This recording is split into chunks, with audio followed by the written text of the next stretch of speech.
Correct. So we were just trying to recap yesterday's discussion, right? So I was just trying to tell you how the big data is very, very important in today's world. And let me tell you one thing, that big data is not going to stop. So this is a technology which is not going to stop tomorrow. Okay, maybe something better will come. For example, when I started my career, we had only Hadoop. There was no clue about what is a Spark altogether, right? But then what happened over the period of time? They found that Hadoop is okay, good enough, but they are slow. We can definitely do something and improve the performance. What is that? We started with Spark, right? So likewise, the component will come, the component will go, but the problem, big data, will still exist, right? So this is a really wonderful, amazing technology to work with, and I believe it is something in which you can definitely make your career. I made my career 8 years ago, right? And I'm sure, like by the time I retire, I would still be a data engineer doing a great work for one or other companies. Okay, so let's get started, guys. So today we'll talk about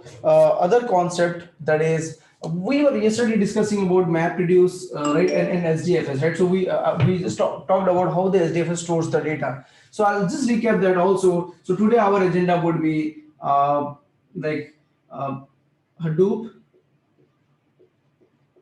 okay, and we'll talk about the two major component of Hadoop. Number one is HDFS, okay, and number two is MapReduce. So we know that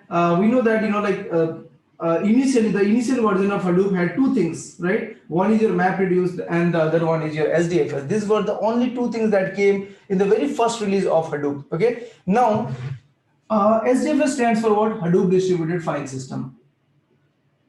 Hadoop Distributed, okay, File System, right? And MapReduce do not have any full form. Okay, so if you missed our yesterday's class, Prachi can help you with the recording. Please go through that recording. You'll be super clear with this. Now, yeah, so I'll just recap these two things because this is very, very important. Okay, and it's really important. So HDFS means Hadoop Distributed File System, and in a typical environment, when we say I want to install Hadoop in a cluster, right? So we have, let's say, 4 node cluster, okay, number one, and this is number two, and this is number three, and let's say this is number four. So we have a 4 node cluster. That means 4 machines, okay, 4 machines, and each machine, you can think this as your laptop, okay. So each machine may have a configuration like, let's say, 2 terabyte of hard disk, then probably 32 gigs of RAM, or maybe 16, and probably 8 cores, i7 processor or some other processor, whatever. Okay, so we have 1, 2, 3, 4. We have a 4 node machine here, and in this 4 node machine, we are going to install Hadoop, right? So when once we install Hadoop, what happens?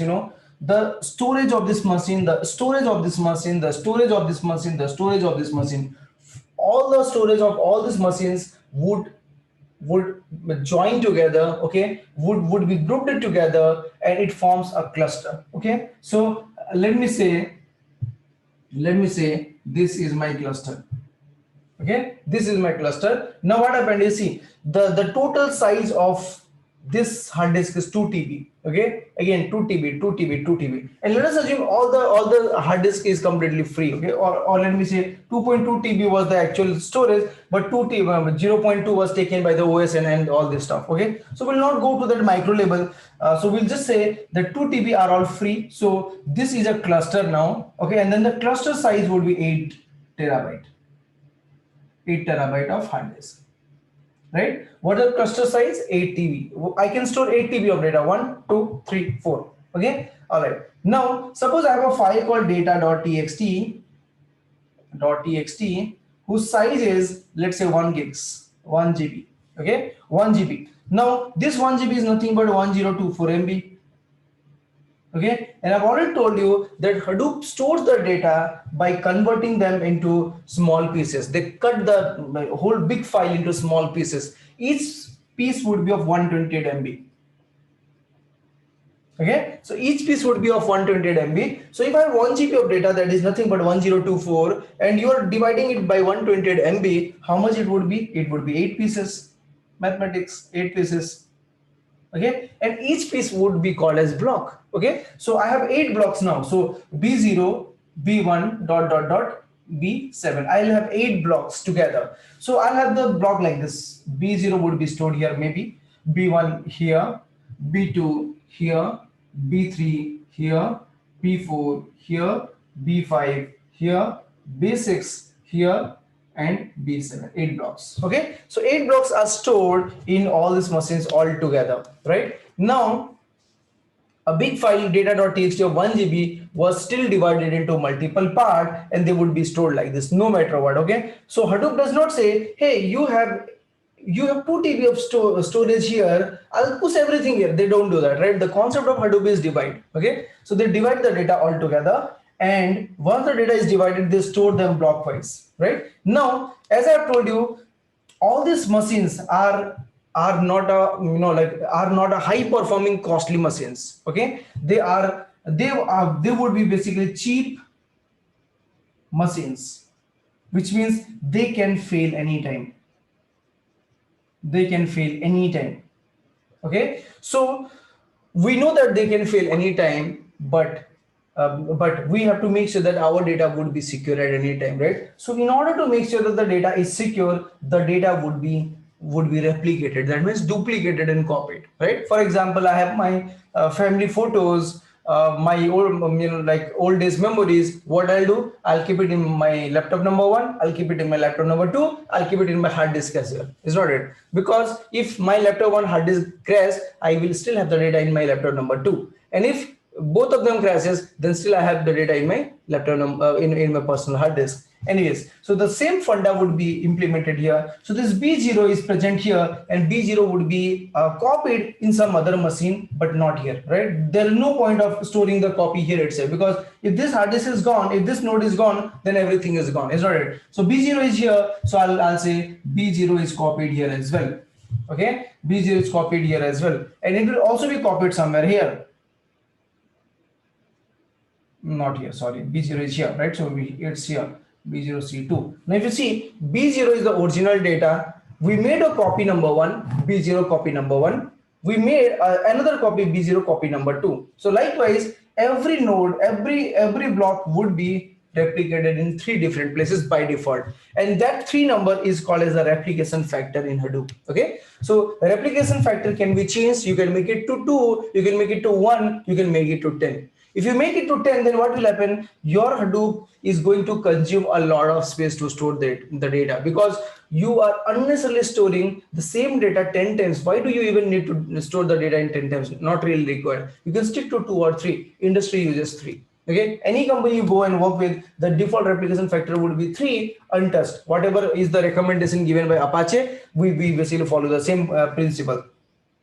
Okay, so the block 0, the block 1, and all these blocks are what? These blocks are basically the data which were divided into parts, right? And each parts were stored like this, and then the copies are maintained here and then there, right? So I'm not writing for all of them, but B0 is copied in 2 different places. B1 should also be copied in 2 different places. So B1 is here, so maybe B1 would be copied here, and B1 would be copied here. Okay, so likewise, the whole the data would be replicated and stored. Okay, so you'll have a lot of copies maintained all together. Done.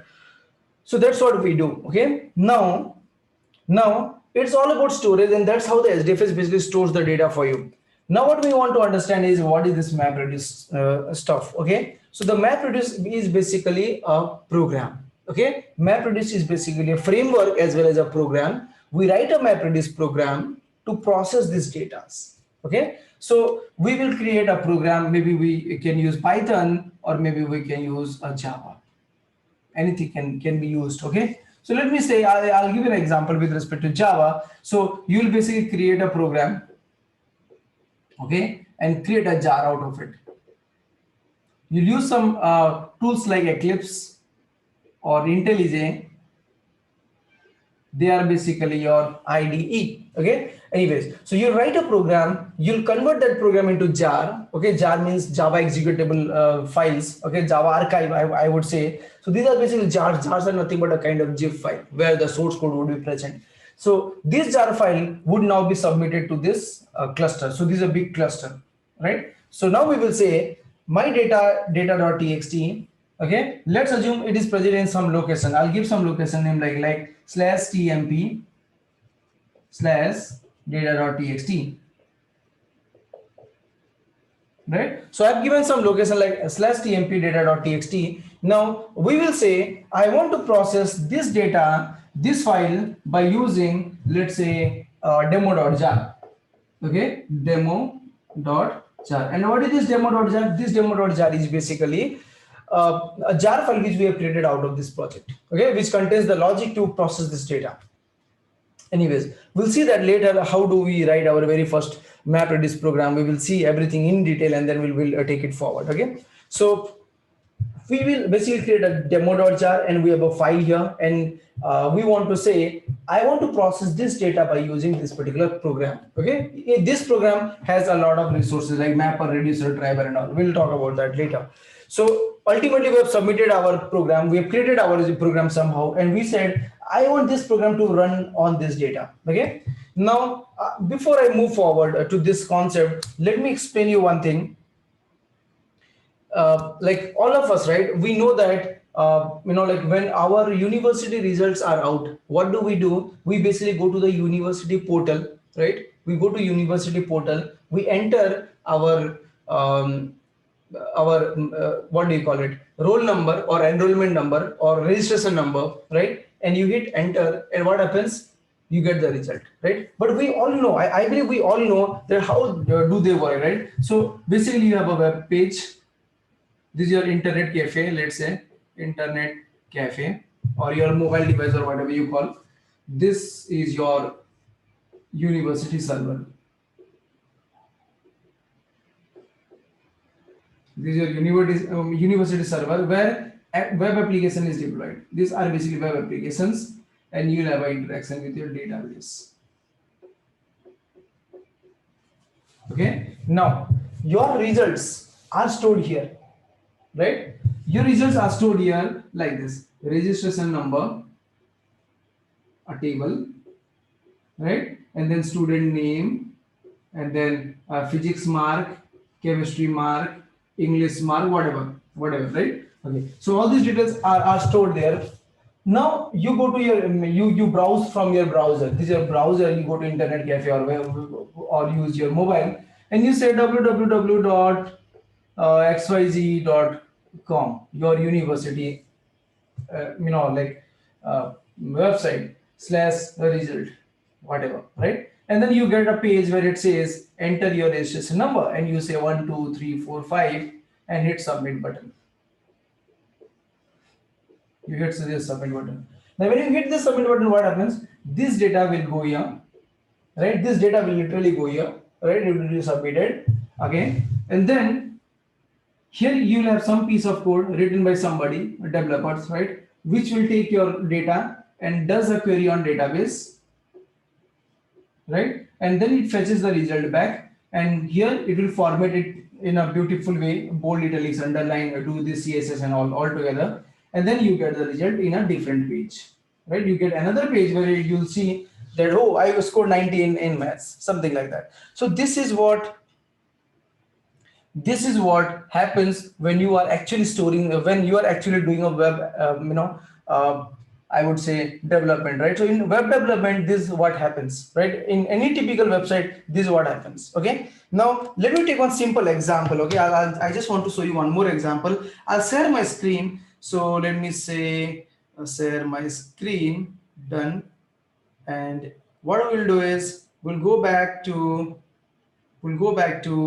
our website. Okay, so we'll just open, we'll only try to do one thing. So see here, I have a small PDF file here. Okay, I have a small PDF file. Now what I want to basically do of this PDF file is I want to convert this PDF file into a Word document. Okay, so I'll go and say I love PDF. This is a website. Okay, I love PDF is a website, and I'll tell you why exactly I'm explaining you this. So I want to convert my PDF into Word, right? So I'll say PDF to Word. Clicked on it. Okay, say select a PDF file. It's saying give me a PDF file. So I'll go to my desktop, and I should see one PDF file called, where is that? This one. Okay, builds hands on Snowflake something. Okay, so I'll say open. and I have submitted this, and I'll say convert to Word. Okay, so it is doing some processing here. It's doing some processing. Let this process, and once the processing is done, it will download it automatically in my machine. Let's wait. See, it has given me some data in machine. So let me open this.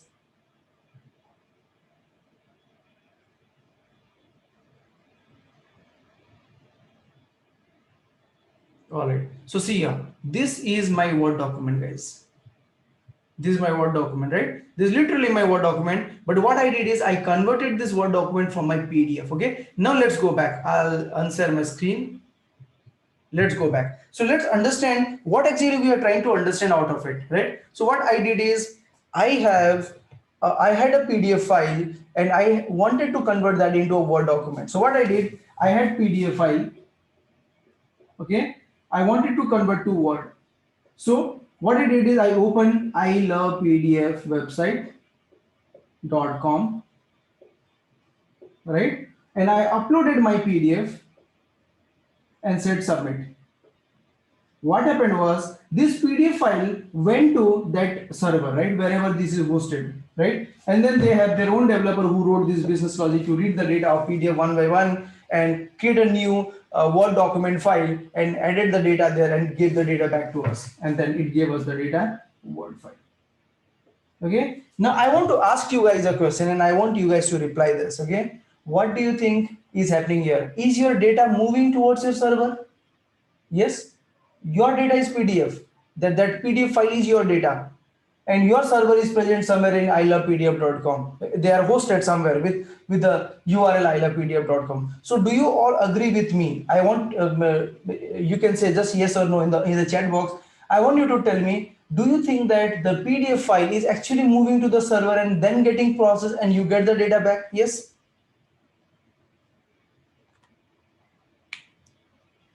Right, that is what is happening here. Again, if I talk about this university example, the same thing is happening here. The moment you submit your your roll number is traveling, right? So what I'm trying to tell you here is, in this example, your data is traveling to the processing logic. Okay, your data is traveling to the processing logic, which is not how big data works. Okay, not how Hadoop works. Because see, now we'll come back to our original discussion, okay, and then you will appreciate why actually I was trying to explain you this. Okay, now let's look into this. Now look into this example when we said we have b0, b1, b2, and so on, right? So these are all data. Okay, and how much this data is? This data would be huge in the real time, is not it? So I can say at least this data is 128 MB, right? Because my block size is 128 MB and I have divided 1 GB of data into 8 pieces. So all this data is 128 MB. Okay. Now, when I say I want to process this demo.jar, I want to process this data using this demo.jar. What will happen? You know, this demo.jar will be available here, will be downloaded here, will be downloaded here, will be downloaded here, will be downloaded here, because the data are all present there. Okay, so now can I say that I can clearly see that it is not the data which is moving, it is basically the program, the Java file, the jar file is moving, you know, throughout your cluster. Yes.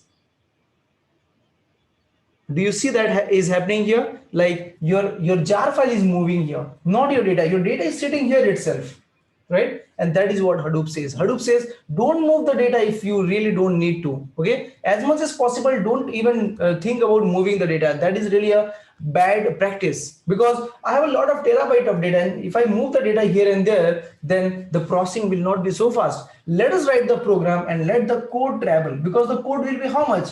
Maybe 10 MB, maybe 100 MB, or max to max maybe 1 GB if you have added a lot of stuff. I've never seen a code of 1 GB. No, I have seen till some MBs, because there are a lot of libraries, dependent libraries, which needs to be put together. But to be very honest, the program that you will write in your life, it will never even cross 10 MB. That 10 MB is really very huge.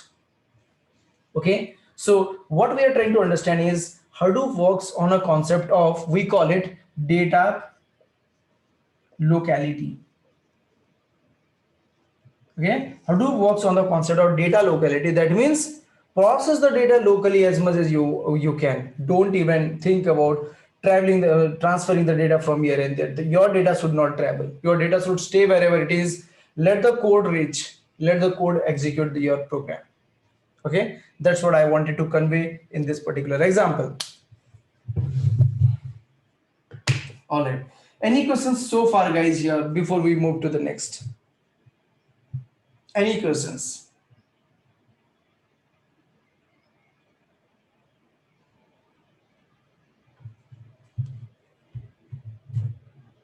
Anybody has any questions? Okay, can I get no if you have no questions, and we'll move to the next.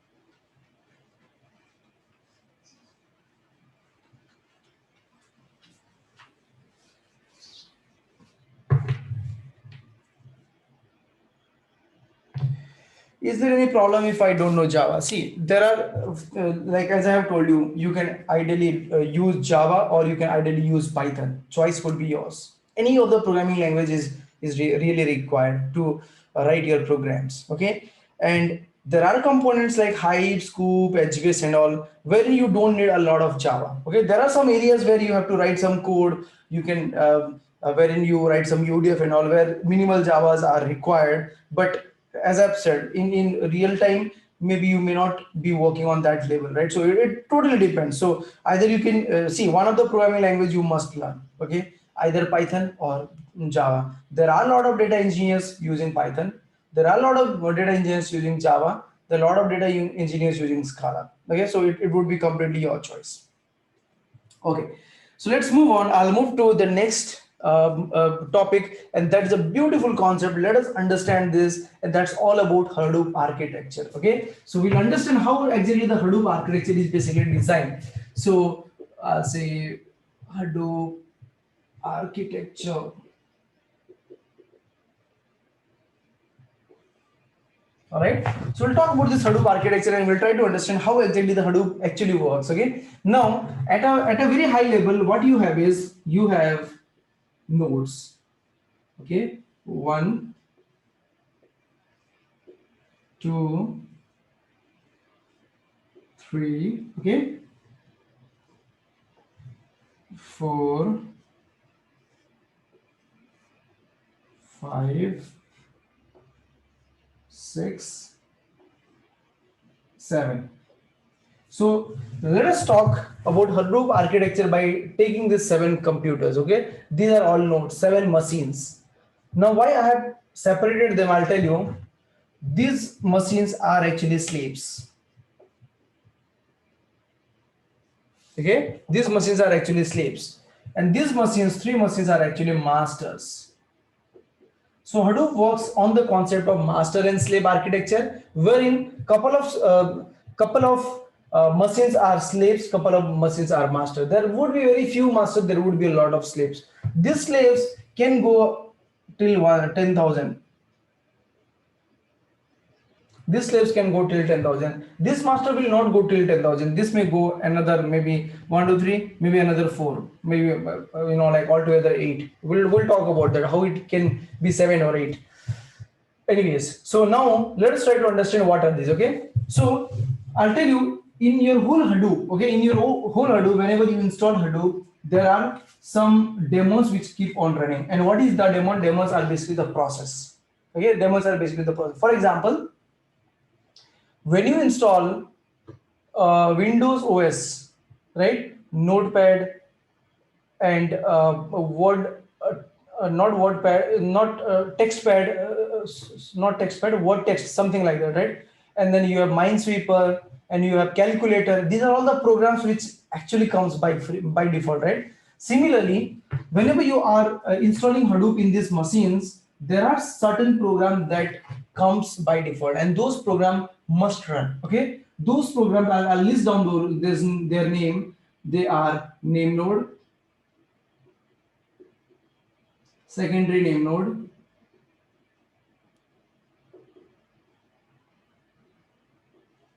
okay, and then you have resource manager,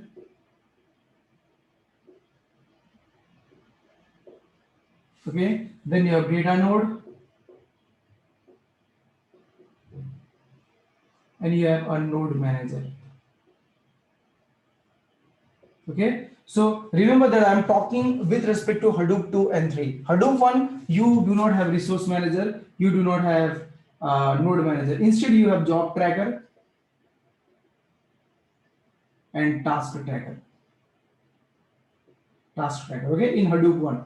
So we're not talking about this because nobody uses it these days. Okay, so I'll basically focus on these 5 demos. So whenever I say my Hadoop is up and running, I should have these 5 demos up and running. Okay, once I complete my Hadoop installation in my machine, I should see all of them up and running, and that's how it should work. Okay, so out of this, if you see, these 3 are master. Okay, and these 3 are slaves, right? Sorry, the last 2. So the first 3 are master, the last 2 are slaves. So this is a name node, this is your secondary name node, and this is your resource manager. Okay, now in all these machines you will have data node and you will have node manager. Data node, node manager, data node, node manager, data node, node manager. So that's how your demos would be installed. Okay, so name node would be installed in a separate machine, secondary name node in a separate machine, resource manager in a separate machines, and data node and name node, data node and and node manager, data node and node manager, they would be installed together in each of these machines. Okay, and when we say Hadoop works on a cheaper hardware, then these slaves are cheaper hardwares. Okay, whereas these masters are quite expensive hardwares.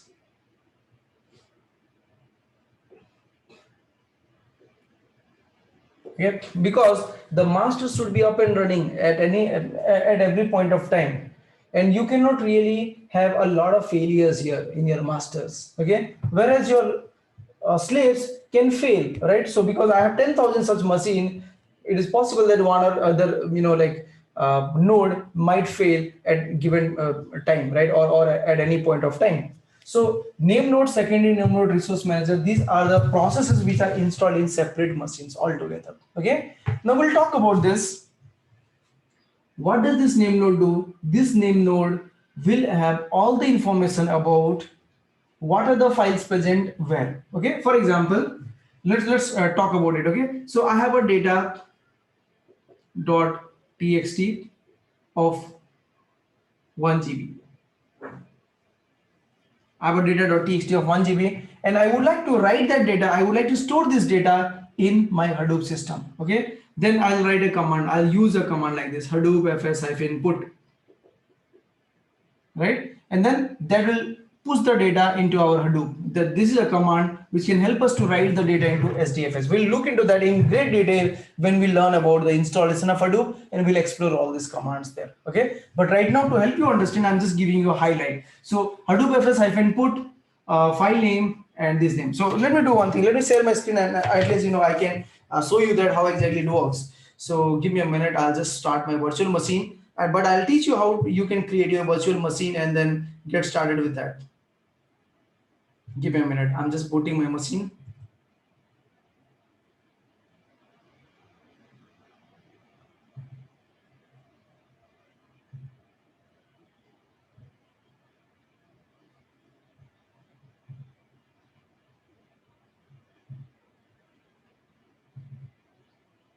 Okay, so it is booting.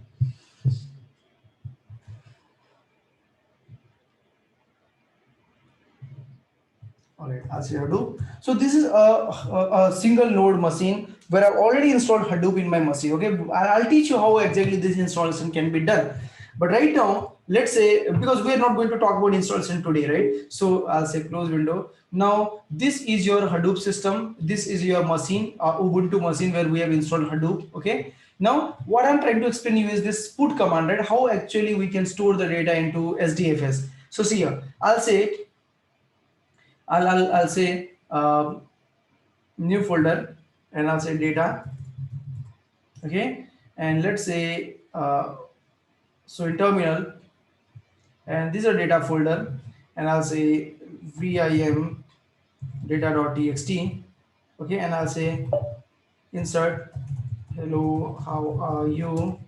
I am fine, thank you, the demo is going great, okay? And escape colon wq. So what I've done is I just created a file, okay? I have just created a file in Linux. You learn this basics over the period of time.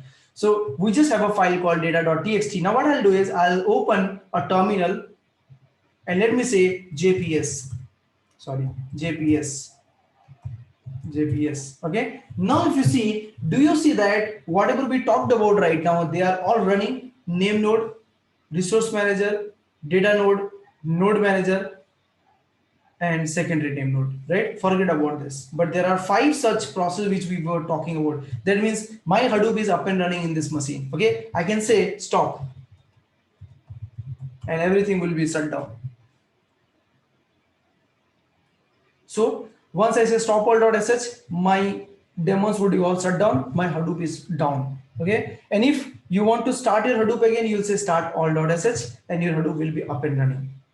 So let's wait for some time. Done. So I'll say JPS, you see there is nothing here, okay? And let me say start all.sh.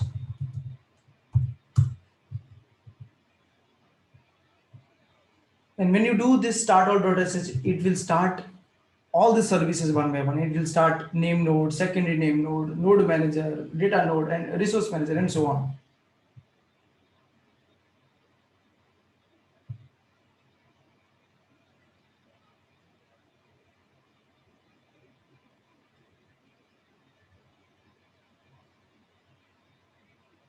Done. And I'll say JPS, if you see, all of them are up and running. 1, 2, 3, 4, 5, whatever we discussed, right? So the command, now let me say ls, I have data.txt, okay? I have data.txt. I want to store this data into HDFS. So the command would be Hadoop fs-put, what is the file name? Data.txt. Where do you want to store? /tmp /tmp in my HDFS, okay? So what does it do? It copies this data.txt and puts it into /tmp of HDFS. All right. So let me go back.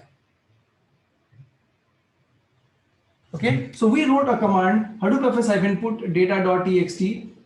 Where to put? /tmp. So what does it do? It basically puts this data into your TMP folder of your HDFS. Okay. Now you may ask me, hey, I know that this is a machine, this is a machine, this is a machine, this is a machine. Now where would this /tmp would be stored? Here or here or here or here? Okay. So let me tell you what Hadoop does, what your HDFS does. It basically creates a virtual distributed store, right? A virtual distributed store. It will mix all of them together. It will mix all of them together, and it will say, I have total, if I assume that this has 2 TB of hard disk, then HDFS will say, I have total 8 TB of space with me, okay? And HDFS is basically a process, right? HDFS is basically a process which is basically maintained by your data node. Where is my data node? Here, this data node, okay? Which is maintained by this data node. And then it says, altogether I have 8 TB of disk storage, okay? And the moment somebody says Hadoop fs-put, I'll push this data and store this data here, or maybe here, or maybe here, or maybe here, based on the size of the data, okay? And if I assume that this data is of 1 GB, then what will happen? Hadoop fs-put data.txt. What it does, it goes to the name node. Says, boss, I want to store a file of 1 GB. It will just ask for the details, okay? Now the name node will say, okay, I know all the information about this machine. I know that this machine, it has this much of space, this machine has this much of space, this machine has this much of space, this machine has this much of space, okay? Because all these informations are given by the data node to this name node. So name node actually knows how much of data is present in which of this machine. So name node says that you can store the data maybe here or maybe here and maybe here. These are the three places where you should basically be able to write the data.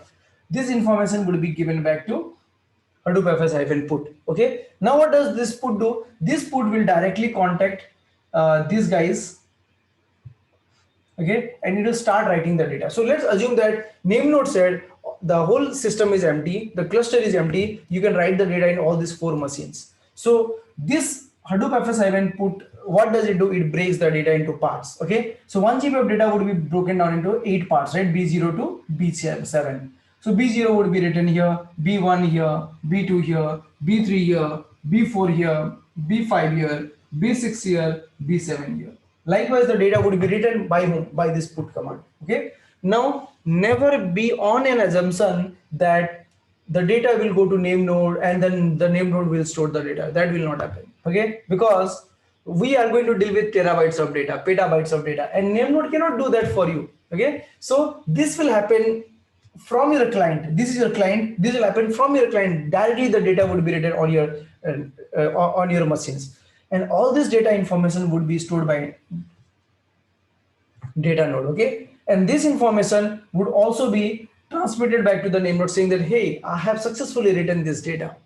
Okay, and then what happens? This data B0, whatever you have, will be replicated here by this guy, data node. This will be replicated to this machine. This will be replicated to this machine under the guidance of name node. Okay, so the name node says, okay, you have written the data. Now I want you to replicate 3 times. So it will start replicating here. It will start replicating here, and so on. So that's how the data would be completely replicated. So I hope you understood what does the name node do. The name node maintains a register. Okay, it maintains a register which talks about what are the files present in each of this machine, so that whenever we want to store the data, this name node can give us those information. Similarly, suppose I want to read this data. I'll say Hadoop FS-get to bring the data, right? So if I write Hadoop FS-get the same way we have seen the command, what it does is it talks to name node and it asks, hey, I want to read this data. Can you tell me where exactly this data is? Now this name node has a register, right? It says this data is divided into 8 blocks. Block 1 is present here, block 2 is present here, block 3 is present here, 4 is here, 5 is here, 6 is here, and so on. And their replications are also available here. So all these informations are again given back to this Hadoop FS-get. Now this Hadoop FS-get will go and talk to each of this machine, talk to all this data node and say, hey, I need that block, I need that particular block, and that this data node will give that particular block to this Hadoop FS-get. That's how the data would be brought back or read back by your Hadoop commands. Okay, so I hope you understood what the name node can do. The name node will maintain a register for you. It maintains the details of every file. Okay, every file, every blocks. Okay, what does this data node do? Data node maintains the data, right? So the data node manages the data for you. Okay, now whenever the data is stored, the Hadoop FS-put will directly push it to your data node, and this data node will start giving you the storing the data, and also helps us to replicate the data into multiple machines. Okay, I want to take up the questions if you have any before I move to the next. If you have no questions, please type no, and I'll be happy to see that you have no questions.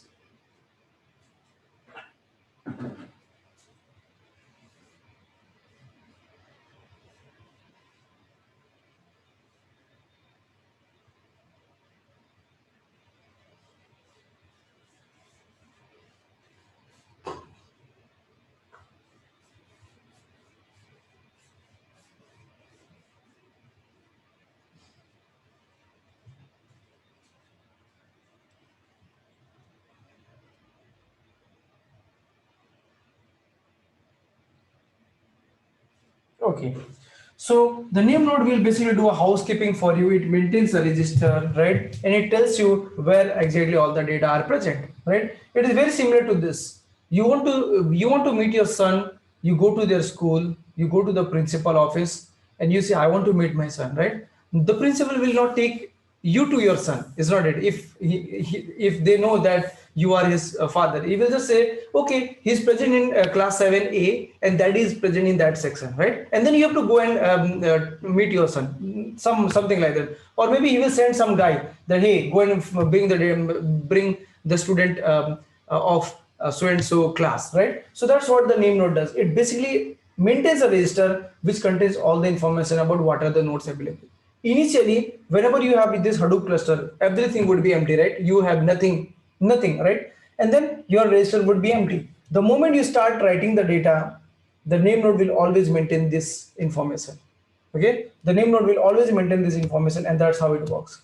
Okay, now we understood this name node and we understood this data node. Now you have a node manager, right? Every machine has their own node manager. See, this is called as a node. So one node will have a one node manager. Okay, every node will have one node manager. And what does it do? It is basically used to monitor your job, okay, and launch your job. So now, suppose you want to run a MapReduce job. You have written a Java program, or maybe Python script, whatever. I'll go with the Java example. You've created a file called my.data.jar,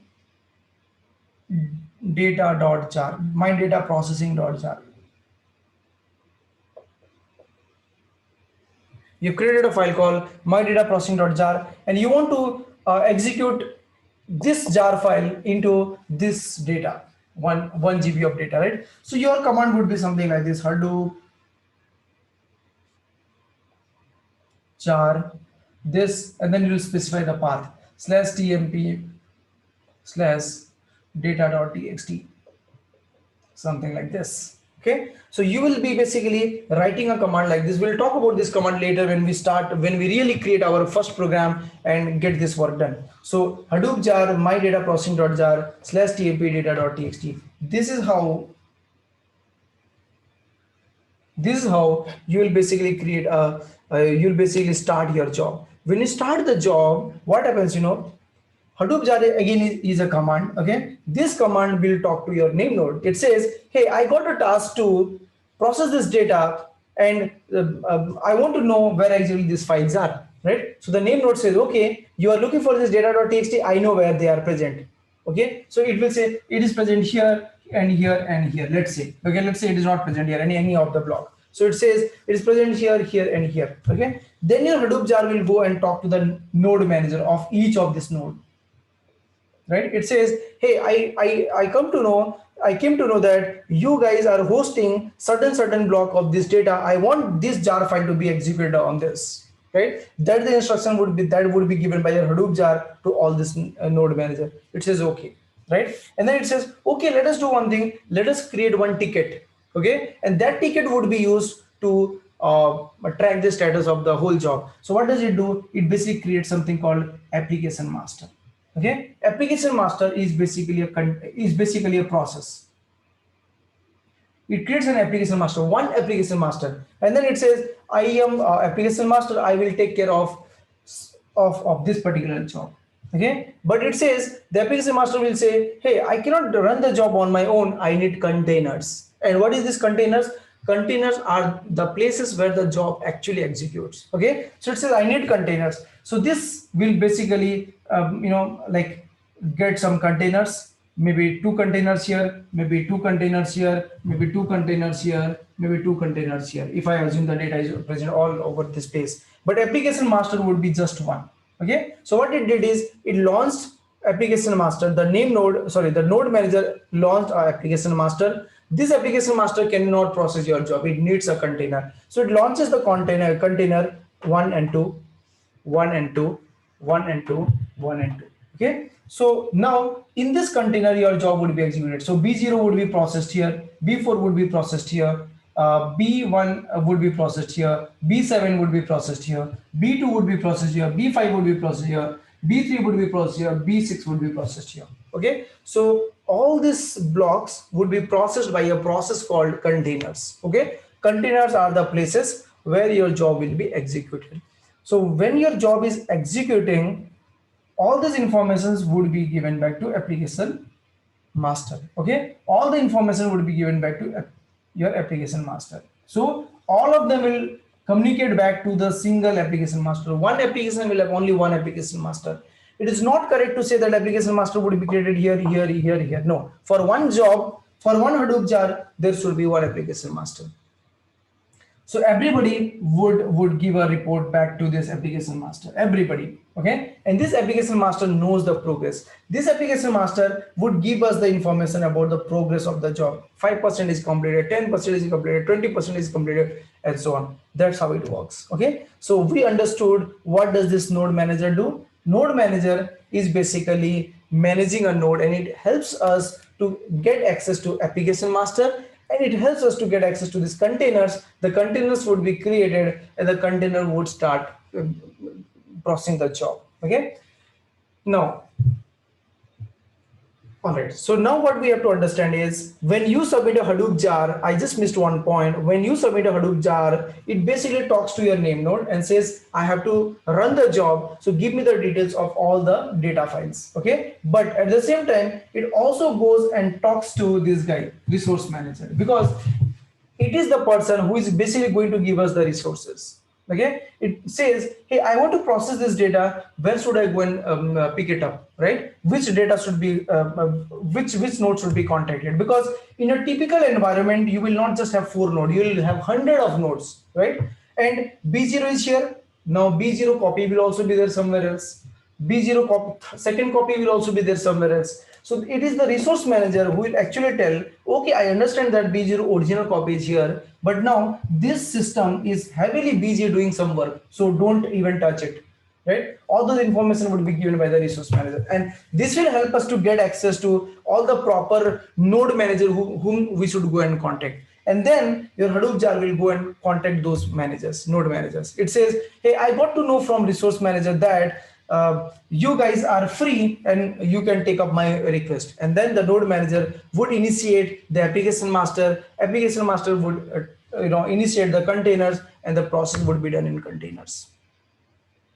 Okay, so that is how it works. All right, now let's talk about the secondary name node. So see, it looks very fancy, right? Name node, secondary name node. So somebody might get confused saying that, okay, maybe name node is doing a housekeeping and maybe this is a backup for that. Never. Okay, so this is really not a backup of name node. What happens, when the name node is writing all this data, it basically maintains some of files. We'll talk about those files later. We call it FS edit files and all. Okay, FS edit files and all. So this name node keep on storing all the data in some certain files. And this secondary name node, what does it do? It basically brings this file and your edit log. We'll talk about that later. Okay, it will take these 2 files and it will merge these 2 files and put the file back into this name node. So this will just help to get the data of name node, store it within itself, and merge them together and send it back here,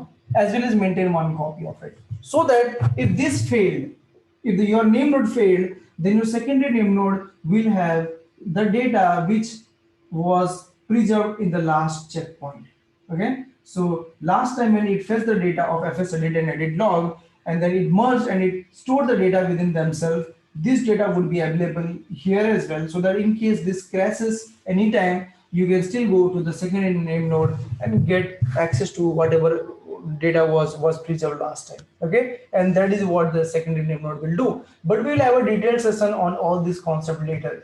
Today we are just talking about this at a very high level. Okay, now it is possible that in Hadoop 2 and 3 you can have multiple name nodes. Okay, you have one name node, you can have another nodes, you can have another 2 nodes, and maybe they are standby nodes, so that if this is shut down, then this can take over. Okay, if this is shut down, then this can take over. Now similarly, secondary name node can be you can also have a copy of secondary name node, you can also have a copy of your resource manager. That's how basically it works all together. Okay, so typically we basically focus on this. This should be this should not be single, this should be more than one at least anytime. This can be one, that's okay. Resource manager should also be multiple, right? And of course you have a lot of data nodes, you have a lot of slave machines. So at a very high level, this is how the Hadoop architecture is, and this is how the Hadoop works, right? So given when you submit any job, it basically goes to name node, understands where the files are located. It goes to the resource manager saying that I want to schedule a job. Tell me which are the nodes, which are the machines which are free, and the resource manager give you all the information because all the informations are present in this resource manager, right? The moment, see, this node manager keep on talking with this resource manager saying that I'm currently processing the job and this is the status of the job, right? So all these informations would be constantly given to your resource manager, and this resource manager is the guy who can help us negotiate the node managers and then your application master and then get the containers and get the work done for us. Okay, so the resource manager, if it is down, then you will not be able to schedule any job, right? So that's the reason, as I have told, that the resource manager should be multiple. So they can be configured in such a way that if one resource manager is down, then you can have another standby resource manager which can take over and process the job.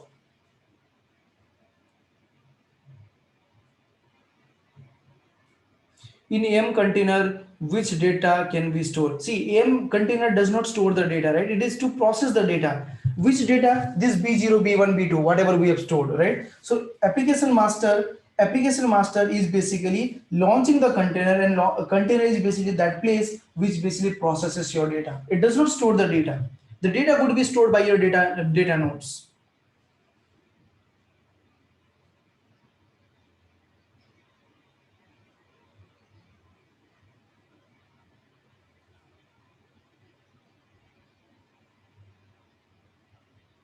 Questions?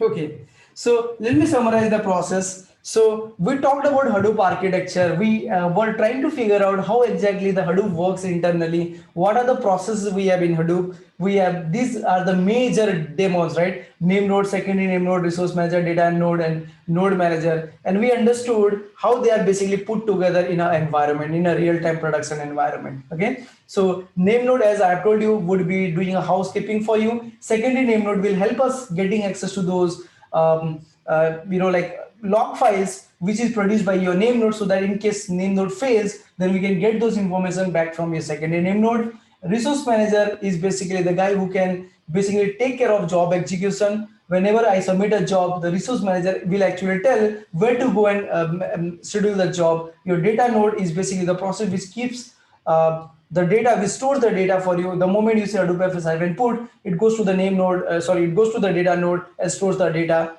by taking the help of data node, of course. And your node manager is the guy who will take care of a particular node. It knows what is the total storage available in a node, how much memory is present where, right? And all this information would be reported back to your name node, so that the name node will have all the ideas. The moment a block is added in any of these machines, NodeNet immediately tells the node manager immediately tells the name node that, hey, I have received one new block and it is taking this much of space, and this name node will maintain it in its register. Okay, that's what we can summarize this concept.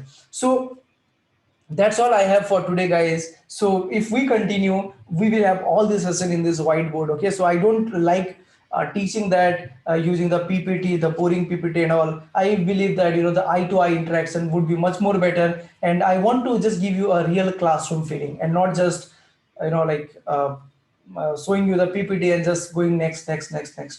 Okay, all right, guys. So that's all for today from my end. I'll be sharing this recording with Prachi, and Prachi would basically share the link again with you. You can just go through these two sessions, and if you have any doubts, you can definitely reach out to us, right? But then I would suggest you to go through these two sessions because we have covered a lot of stuff, and then we will take it forward again. Okay, no worries. So if you did not see, like in the initial days, it is possible that you do not understand couple of stuff because your mind is not ready to understand that big data stuff, right? Even I was confused when I started learning this big data. So what I can suggest for now is just go through this session, whatever we have discussed, and try to maintain a notebook. See, I can write it without watching, right? Did I watch anywhere where this dabba should be? No, right? So I just I was just able to draw everything on my own. The reason is because I've been doing it since so many times, right? So I've been teaching since so many years. So I would suggest you that whatever we have discussed yesterday and today, make a note of it. Okay, take a pen and paper, try to write whatever we have whatever we have learned, and after that when we start putting the points, you will see that everything is very very clear, and that's what I can suggest you to do right now. Okay, so your application master is a process that is launched one time for every job. So see, I wanted to submit a job and there is only one AM, right? And what is this AM? AM is a process. You don't see them. Okay, so this is basically a process, but this process is not capable enough to process the data. You need a container. Okay, it is a boss, right? And you need a container, so it has to get a container, and then the container would be created based on the request, right? So for example, I'm a team lead. Okay, I cannot do the coding maybe because I have left coding long back. For example, I need people who can actually really work. And what is my job? My job is to just see if the job is getting done, right? And if we are facing some more issues, we will hire more developers, right? That's what we do. Similarly, your application master are basically they are not a guy who can work for you, right? It is basically a caretaker who will basically launches the container, and the container would be used to run your actual job. Okay, all right guys, so that's all I have. Anybody has any questions? Is 120 MB a universal size for blocks? It is the recommended size in Hadoop 2 and 3, but you can change it to 256, 512, and so on. But majorly the company would go with 120 MB. Okay, as I told you, it is configurable, but it is up to you.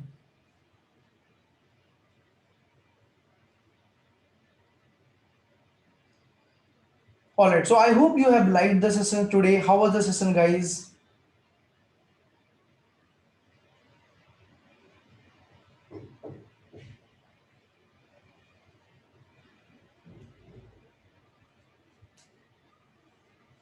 Great. Okay, so we will again we will meet up again in the coming days, and wish you all a good luck. And I'll make sure that these recordings are made available to you through Prachi. Yeah. Bye everyone.